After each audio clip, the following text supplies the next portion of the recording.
Blue Jays. This meeting's being recorded. Uh, and I'm gonna let Michael go ahead and tell you guys about what's the few next steps are. Yeah, yeah. So again, thank you all for coming out. We are excited. That award-winning comment, which is really beautiful, is been in the past, but very recently we received an award for the film that you're about to see for the Westminster City Film Festival that just happened a couple weeks ago. We won Best of the Festival. So you guys can judge for yourself. We are excited about the film you're going to see, but even more so, a conversation afterwards. We created this film over COVID for some reasons we'll get into maybe after you see the film. But we feel that the conversation, discussion, asking questions, talking about this topic, about Black Lives Matter is really important. So the film is just set up for that, and we hope to see you back here to have that conversation. And I think if you go to your chat room, we are going to post a link that'll allow you to go watch the film. There's a password, JHU, all capitals. That should be an easy one. And William or Jason, any advice, any info we need to communicate, let us know. Otherwise, check out the chat room, click on the link, password's JHU. The film is 23 minutes, and we will meet back here in this room to discuss. Shout if you have questions, type them in, and we'll get to you.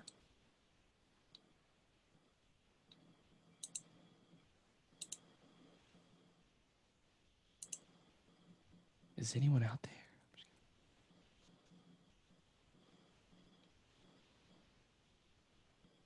It's just you and me, Mark. We're in the little cone here of silence. They can still hear us though, so be quiet. Probably. So, folks have any questions, have any problems getting the video, it is up on the screen.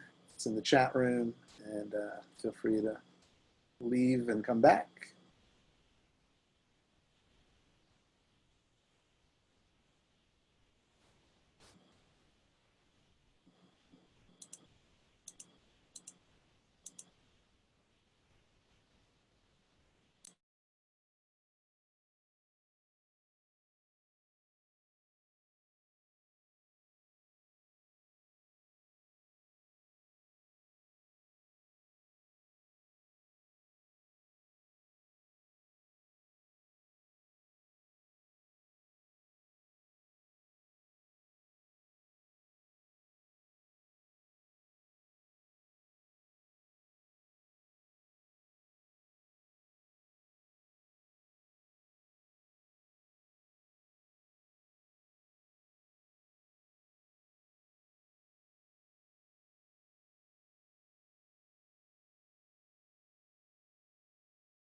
Mm-mm-mm. Mark, I think they can still hear us. I know. We need to talk and find out whether people are back or not. Let's see. Should we ask panelists, excuse me, ask attendees if you are back, maybe send a question if you have one into the Q&A section. Mark and I have a few pre-planned questions, but definitely want you guys to chime in. So as you have questions, please go to the Q&A section, type in your question, we'll see it, and I'll try to integrate those into the questions I have ready. Sort of looking for signs up from William or Jason. Are we thinking it's Jason said they're here. okay? Everyone's got their 23 minutes in, hopefully, and watched the film. Again, love to hear your questions, thoughts, comments. Put them in the chat room. And Mark, to start, I was told that it sounds like incoming freshmen at Hopkins have this kind of question that everyone's supposed to think about and talk about. And so I thought it'd be cool to have you give your response, and if it's appropriate, I'll chime in as well. So the question is, what does community mean to you? Great question. To me, community means having a network of people that you trust, having a group of people that you can uh, be personal with, collaborate with, work with, just having a group of people that you feel comfortable with, honestly. I thought you were like describing you and me right there. You're like that's Yeah, I am. I think that you and I have created a sense of community, yeah, and that you know you can ask me anything and I'll answer it honestly, both personally, financially, work yeah. wise. There's no barriers. I think that's the sense of community that I feel and that I think that most people are seeking is a lack of barriers. Would you agree? Tell me I what you think think. that's really insightful. I think one of the things for me, as you were talking, that struck me is, we've been friends for close to 10 years, but obviously we grew a lot closer working on this together. And in light of what you said about asking any question, like we've dug into some questions that I would never ask probably anyone because they seem inappropriate, especially about race. You know, what's your mom's racial makeup? I mean, that's not a question you ask your friends, but we've done that. We've asked each other those types of questions, and that has been borne out by trust in advance to get to that level, Right. as well as then asking it and getting a genuine, I think you even, if you even had told me, hey, that I'd rather not talk about that. Because I think there's times where we had questions where I said, hey, if you don't want to talk about this, is like, I feel like, And I think that's the surprise though, is I think that more often than not, people think that what they're asking might be offensive or might be something off limits. But I think that more often than not, it's that thing that, is like, no, I want you to ask me that. Like yeah. that's actually what's going to bring us closer together. Um, and I if think even you even saying no to something like, hey, I'm not comfortable with that, but I want to be, or like, I think the worst. I think we think the worst case is they're going to be like just offended and upset and shut me out, and that's not I realistic. think I think more often than not, you'll find that that is the opposite. I find that, at least for me, like I appreciate it when you ask me awkward, weird cultural questions because that's what makes me who I am. Like all of those weird things that you don't want to talk about is really the meat. You can add, we can talk about how my day was and what I'm doing with my work, but the truth of who I am is, hey, Mark, what did you go through as a black kid living in an all-white neighborhood in Dallas, Texas in the 90s? Like that's really what gets to the meat of who we are, and I think that I can answer more passionately, and you Yeah, can get a better sense of who I am in finding out where I came from culturally than you would if you asked me, more like small talk resume kind of questions. for sure. But so let me ask a question then I haven't asked you. Okay. I think a lot of times, I think of Facebook and other environments like that, we see a lot of people post these kind of very short quips, and you're not sure how much of that is sarcasm and a joke or super serious. And that one that I found that I think relates to what we're talking about is, don't ask me.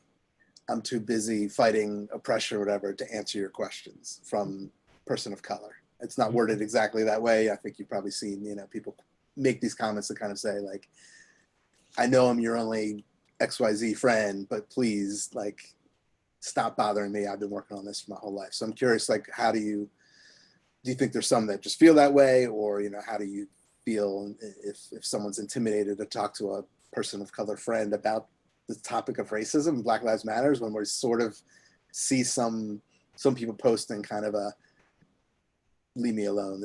I don't want to keep talking about it. I think either way, you're going to get the answer. I think either way, you have one or two answers you'll get the answer of what we really think, or you'll get the maybe answer that you need to hear, which is yeah, you need to do some research on your own. But either way, you're going to get something that you wouldn't get if you just were holding on to that. Yeah. And sometimes, and everybody's on a like with this thing, black people, people of color, are experiencing many emotions that people that other people aren't experiencing on a regular basis. And with that, we're all in a different level of that, we're at a different stage. And so for somebody, they might be on the stage of like, if one person asks me one more question about my hair, I'm going to flip a shit. Mm-hmm. Whereas other people, like me, I was there about maybe right before Trump was elected. I was like, I'm done. Like I ain't got time for it. I'm fed up. I can't deal with it anymore. And now I'm back. I'm re-energized with like, let's talk about it. Let's figure it out. But like I said, either way, either anybody would have told you, hey, do some research on your own. It's out there. We got the internet. We got Google. You can figure Sure. this out. Or thank you for asking that. And this is where I'm at with it. And this is what I think with it. Yeah. I Yeah. think we had a question. I think. Yeah, I was going to get to that in a second. I was going to segue. I'm on it, Mark. See, golly, that's why I love you, man. That's my, That's my role is segue king. Um, no, but something you said reminded me that the trust that you build ahead of time also might be the type of answer you're going to get. If I talk to you, Mark, a colleague of mine who I've sort of getting to know but don't have a lot of confidence in our relationship, hey, what's it like to be black growing up in or hanging out in this all white office or whatever the situation might be, that may not get a great response versus, we have 10 years of relationship.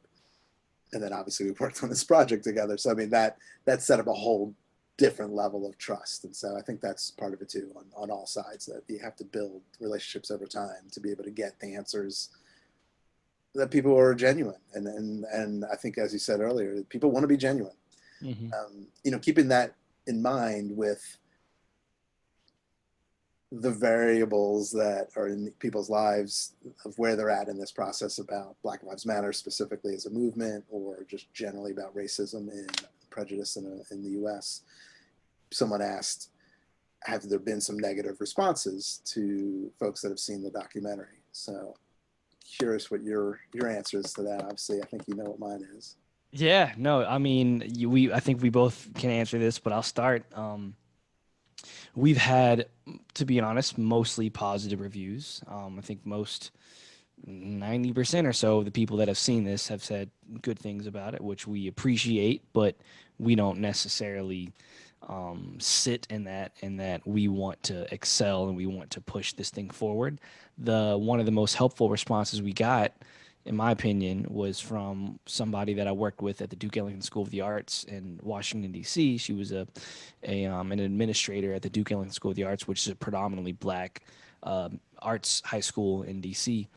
And she's black, and she said, Mark, this isn't for me. Like, I don't know I didn't really get much out of this. And it was tough for both Michael and I to hear. I'll never forget that night and like seeing the screens and like being like, oh shoot, I'm on display. This lady being like, well, I didn't get anything out of that.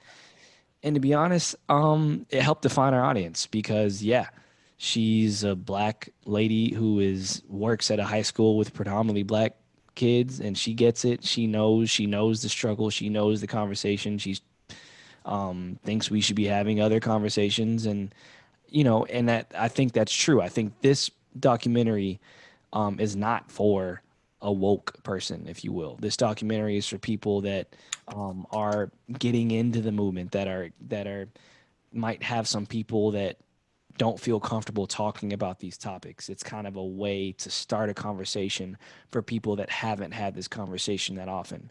Whereas myself, Michael, the lady that I'm referring to, probably has had this conversation many times and probably didn't get much from it, which I understand. And, uh, every single person knows you have to define your audience, and she helped define the audience with her comment. That's great. Yeah, and I, would add that there was a friend of mine who I invited to an early screening, who was just a casual friend. I didn't know a lot about his political leanings or any of his social issues or whatever, and was kind of surprised at his response of, "Hey, it's not my thing," and then that turned into multiple emails, phone calls, voicemails, and pushed our relationship along in a way that he ultimately decided he wasn't going to watch the film. He's just not in that headspace, and I totally respected that. It wasn't like I'm trying to like win him over with you have to watch this and you have to read this. It was just more like, hey, I just want to be your buddy and learn who you are and why you think the way you think and why I think the way I think. And again, it was like by not screening it with him, we actually had the post conversation, which is the most important part for us, I think. And we didn't have to do the film, and that's fine. I think being involved with this, even for you, I'm sure, has elevated the conversation. It's made it more active. It's made it something we talk about so much more often. I have an old roommate that was visiting a month or so ago, and he is mixed race, black, white, and we just had never really talked about any of his experiences in growing up or anything. And we wound up talking about this film I was making. And then we actually watched it together, and yeah, we asked questions about each other's lives that we never had asked before. It was really interesting to hear his experience. Yeah. So, yeah, hoping that people do that. There is a question I feel like we should have to get to, since this is a Hopkins community. Sure. You went to Hopkins for 5 years, is it? 4 years undergrad, 2 years grad. 6? Okay. Yeah. You know, Curious what your experience was as a person of color, or specifically a black person. You're in this predominantly black city, but in a university that is not close to that. I'm just curious, do you have any specific stories or a general sense or a difference between undergrad and grad, or the jazz program versus business school? Or I'm Yeah. giving way too many options, but talk I'll, to me. I'll narrow it down. Yeah. It's funny. The first time that I heard the phrase bubble was when I was at Hopkins. And I think most people out there probably know there's something that we call the Hopkins bubble. And that is the fact that we are in a predominantly black city, with around every surrounding us from North Ave to Penn Lucy is, a neighborhood that doesn't look like Homewood. And even in the, when you get down to the med school, it's not what's outside of the med school is way different than what's inside of the med school. And I felt that when I was an undergrad at Hopkins. I, got to the school, and I wanted to see if I could find a community. And unfortunately, not unfortunately, I feel everything that happens to me in my life has had some reason, and it's made me who I am. But I wasn't able to find a close knit black community that I really could thrive in. There were a few black friends that I had definitely at Hopkins, but I feel that the main group that everybody heard about was the BSU, which I totally support and had many friends in the BSU, but I was never a member of the BSU and felt that the Black Student Union, and almost felt that like um, I was almost called to be a member of the BSU, and almost because of that, it almost turned me away more. I really wish that there was a sense of I wish I was able to associate more with people of color at Hopkins. I think that they're trying to do the best they can, but to be perfectly honest, it wasn't until after I left Hopkins and really moved down to Washington D.C. that I, as a black male who has a weird upbringing, and the fact that I grew up in a predominantly white area in Dallas, Texas, really came to touch with my blackness and felt proud of who I was as a man, and didn't, feel a weird way when I was around other black people. I think that, I loved Hopkins. I loved my Hopkins experience, but I'm curious to see what my life would have been like if I had truly come to touch with my blackness in college rather than, I mean, honestly, if I'd come to touch with my blackness earlier in college.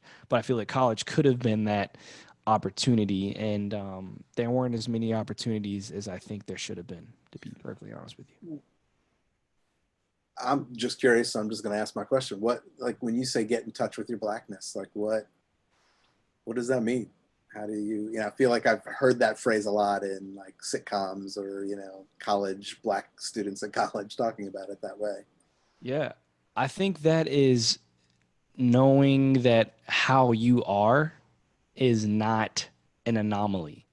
Many times I feel that, because I speak the way I speak, or I'm achieving the things I'm attempting to achieve, that I'm like, in the past, it was almost like I'm an anomaly. Like I'm not, whereas that is as black as you can get, like people think, unfortunately, the stereotypes of, everybody knows black stereotypes is what defines blackness. And I don't know if you guys have read a book called How to Be an Anti-Racist, but they get into this a lot, and it's really changed my perspective. And that is that all of these stereotypes are just cultural stereotypes that totally eradicate the feeling of just being human. And so I think coming into your blackness is being proud of the hipness, and being proud of the culture, and being proud of all of the things that, sometimes I feel in our society we almost uh, push away. Being proud of it all, being proud of the blackness, being proud of the fact that speaking clearly, and are, people that one of the things so many older people say to me is, "Oh, you're so articulate," and Mm-hmm. it's like that.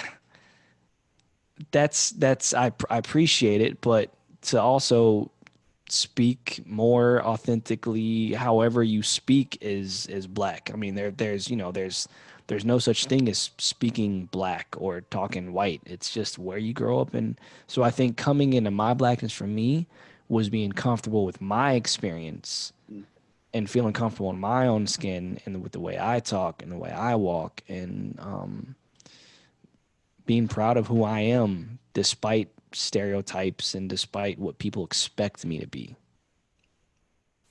Yeah, I have many more follow-ups, but I think I need to get to some other questions. Okay. Um, Someone asked, and similar to what we were going to talk about anyway, the role of film, music, specifically even what you're doing in your career, in helping move forward the idea of living amongst one another in peace and love, and what you share at the end of the film. How does that? And I think maybe my question tied to that is like, when did you start thinking your music in particular was going to be used in that way?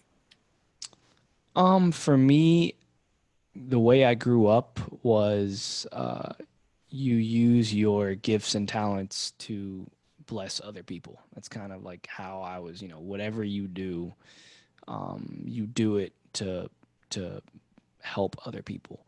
And I think that, all of my music, even if I go back to, songs I wrote in high school and college, are almost like preachy in a way. And it's because I have a strong background in the church, and like a lot of the messaging and, the songs that in Christian contemporary music is like very, it's a similar lyrical content. And I think that I've put that into my music without necessarily making it have like a religious backbone. But all of what I've done musically, at least the songs that I've written and the messages I've tried to evoke, have definitely tinged towards, being helpful to other people. I think with my unique upbringing and background, it naturally started to fall into what I've gone through, because that's all I am as an artist is, an open book of my experience, and hopefully other people can relate to that. Yeah. But How are you feeling about its role in kind of affecting that change, or people living in unity and peace and love, and kind of your hope for a better world? there were times, especially once Trump was elected, where I was like, oh, I messed up. Like there's nothing I'm doing is making any difference. I've been spending the past 6, 8 years writing music to, bring about love and hope and peace. And once on, I mean, whatever. This is an open forum. Sorry if you support Trump, and if you do, then good for you. We'll have some further conversations. But after he was elected, I almost felt like everything I was doing was for naught, and it was a kind of a dark year of like, I need to do something else. Do I need to, and I started to, I picked myself back up and continued to write this music, which stands for change. And I think that, not only for my own personal understanding, but from some feedback from audience members, that I'm doing everything I can in order to use my music to evoke change in a positive way. And I do have a unique experience and a unique voice, and that I think that it sheds more positivity and light than many people expect when it comes to this. Some people feel that they're being bashed on the head with militant, rhetoric, whereas I think no one that watched this documentary or hears a show from Mark G. Meadows is like offended. So I think that I've tried to use that in order to bridge the gap. I was gonna say you're definitely a bridge builder. I think throughout knowing you and obviously hearing your story, that's a natural role for you, Thanks. and it's great. Yeah, it's great. The next question is for me, so I'll make it short. Someone who is clearly following my career very closely. How was your experience creating this particular documentary different to other documentaries Loud Communications has made, such as Complicit, Chasing the Wind? Again, for the one other person in the room that maybe knows my other films I've made, most of the work I do, just more in a broad sense, at Loud Communications, I work for nonprofits. They hired me. I've done actually work for you guys, for Hopkins School of Engineering, for the Children's Center. It's someone else's story I'm telling and promoting, and I may get it or feel good about what they're talking about. And Complicit and Chasing the Wind are specific documentaries that are longer form that I did, again, for other people, and I got into them, and I've learned a lot and been an advocate kind of after the fact. With Mark's film, we had started with, we're going to make just a cool artsy music video on one of your new songs. The song you played as we came in. And then it turned into, actually it was Communications Key, then it was that. But the point being, like, this thing grew because of what both of us were going through. Now it's his music and his words, and his interview is with his brother-in-law that he shares all his perspectives. I didn't coerce any of that. I wasn't part of that process. But once I got all of that footage together and I realized what the theme was, and that it fell in line with something I've been a part of through most of my life.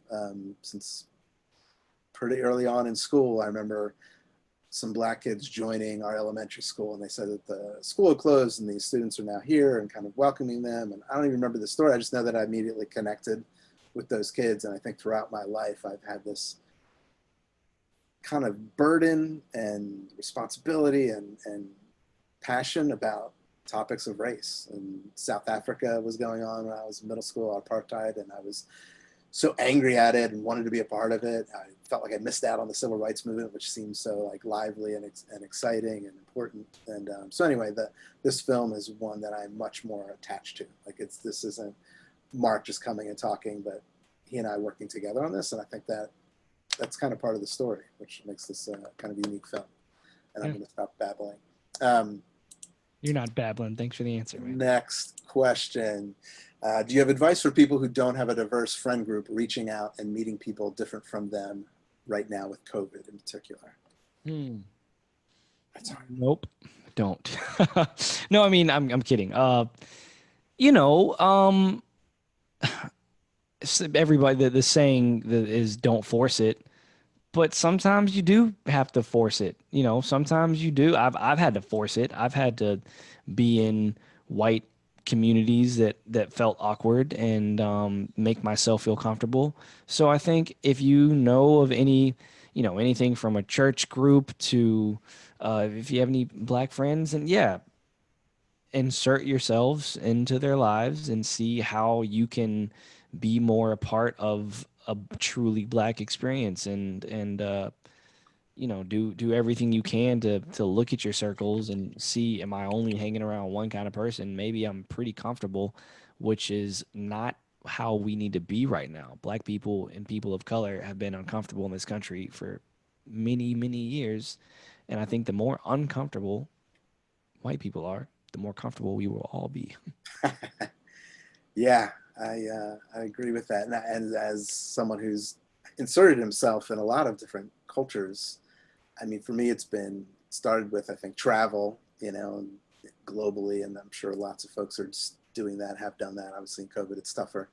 Um, but volunteering in organizations, um, Mark and I met because we went to a church, and I went to that church because I knew it was racially diverse, which in the church world is so limited that it's, Sunday is the most segregated day of the week, they often say. So, you know, it doesn't also, I think, just have to be black and white. I think it's Right. exposing yourself to different cultures and languages and foods and being someone who's willing to experiment in those worlds of not coming in with your preconceived notions and, or asking the awkward question of like, hey, is it true that, such and such people eat this type of food? And you're just like, oh, that's so offensive. Like, get over that and be willing to put yourself in that uncomfortable position. And most of the time, folks, I think, will laugh if you say something dumb like that, but that's okay. Like, that's Right. the icebreaker that you were at least willing to ask, where other people would just assume it.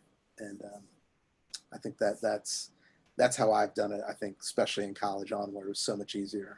During COVID, other than maybe there's some online groups, or just again putting yourself in places you wouldn't normally go. Or just reading, honestly. I mean, and on the website, but don'tbelievethem.com, we have a few, books and podcasts and movies and music that you can listen to. But, maybe instead of Michael and I have something that we call the three E's, um, exposure, education, exposure, and engagement. And I think with these, like maybe you're not able to totally engage in a black or society, but maybe you're able to read a book, and maybe you're able to actually like get ready for when this thing is, I don't know if over is the right word, but when we're able to move past this and you're actually able to engage, you're educated and you're ready to have the conversations. Awesome. I've got two more questions left and was given permission to go a little bit longer. So we're going to do those two and then we'll wrap it up. Um, so this person writes, this is a tough one. I'm wondering about your experience with things that people, white or black, do unconsciously to add to inequity. By Hmm. unconsciously, I'm addressing people who are trying to be part of the solution and are not deliberately creating suppression. So I'm Hmm. not sure if the question is how do we respond to that, or what do we think of that? I don't know, but what's your thoughts on? I think that all of us have many unconscious thoughts and actions that turn into actions.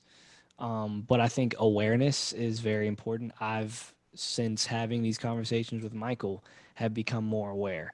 The other day, I was, talking to one of my best friends from Texas, and he was saying how, he said the phrase "somebody gypped me," and I was like, "Hey, man, we can't say that anymore. Like that's offensive. That's a phrase that came from the Americans making fun of Japanese people. So like, and he was like, oh yeah, actually, I never knew that, and it was uncomfortable for a second, but actually said something. Whereas before we had these conversations and before we, on our weekly discussions with people after seeing the screening, every time we hear the same thing over and over again with people saying, yeah, I'm going to actually speak out and I'm going to say something and I'm never going to let a racial thought go by or a racial statement go by without addressing it. I've addressed more of my racial thoughts. I'm racist. I've thought things about my own people, about other people that are totally just stereotyped and not actually with substantial knowledge of what I'm thinking. But I think being aware of that um, is the key. And the more we talk about it, the more you're aware of it. Yeah, I know I catch myself. Something will be posted on Facebook or something I used to watch that was funny that isn't funny anymore, and catching myself is one thing, but I think the other thing is speaking up, like you said, like not being silent when someone else makes these comments that they may not even be trying. I think we all have the stereotype is, grandpa, grandma. You can't say that anymore, grandpa. Like I definitely grew up with at least one grandfather who was very racist, and it was like, how are you? Like I've grown up so differently than that, and so to catch him saying things and be like, you can ignore it, you can blow it off, you can confront, you can say it in a kind way, but I mean, I think um, what I'm learning more and more is something just needs to be said. Blowing it off is just not an option anymore, and you have to kind of weigh the trust in the relationship and the person to kind of know though how to respond. It could be funny, it could be sarcastic, it could be lighthearted, it could be like, dude, that's not cool, but it's something I think that more and more need to speak up. And I feel like we're, in society, we go through different phases, and there's some phases where, like maybe in the 90s where everything was, everybody's making racial jokes, and it was, every single black comedians made fun of white people, and vice versa. But I think right now we're in a phase where we maybe it doesn't always have to be funny. Maybe we need to, get real for a second, and then maybe come 2025, we can get back to more of a lighthearted thing where we actually understand what we're saying and what the Yeah, repercussions of it is. that's good. So to wrap it up, I think this is a good closing question. This is to both of us. What is something you've learned about yourself from the process of making this documentary? Hmm.